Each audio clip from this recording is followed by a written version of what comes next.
माजी खासदार राजू शेट्टींनी लासलगाव कांदा लिलावासह शेतकऱ्यांसोबत संवाद साधला। त्यांनी केंद्र सरकारच्या आयात निर्यात धोरणामुळे कांद्याच्या बाजारभावावर परिणाम होत असल्याचं म्हटलं। नाफेडने कंपनीतून कांदा खरेदी करत मोठा भ्रष्टाचार झाल्यानं स्वतः कांदा खरेदीमध्ये उतरावं असं मत व्यक्त केलं।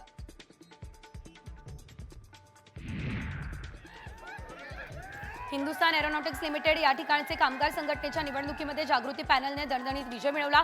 जागृती पॅनलच्या वतीने सरचिटणीस पदांसाठी संजय कुटे यांना 1464 मतं, तर श्रमक शक्ती पॅनल सचिन डोमसे यांना 1152 मतं मिळाली। अतितटीच्या या लढतीमध्ये संजय कुटे 312 मतांनी आघाडी घेऊन दुसऱ्यांदा विजयी झाले।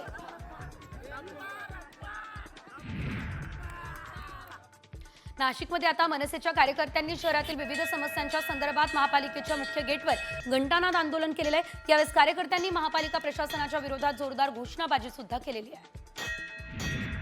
त्र्यंबकेश्वरच्या गणपतबारीमध्ये मोठ्या प्रमाणात घाणीचं साम्राज्य पसरलेलं आहे। येण्या जाणाऱ्या भाविकांना घाणीचा वास पसरला असल्याचं पाहायला मिळत आहे। या घाणीकडे प्रशासनाचं दुर्लक्ष होत असल्याचा आरोप मात्र नागरिकांचा आहे।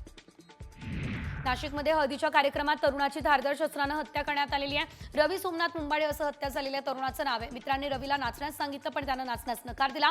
त्यामुळे रवी आणि मित्रांमध्ये बाचाबाची झाली आणि या बाचाबाचीमध्ये मित्रांनीच त्याची हत्या केली आहे।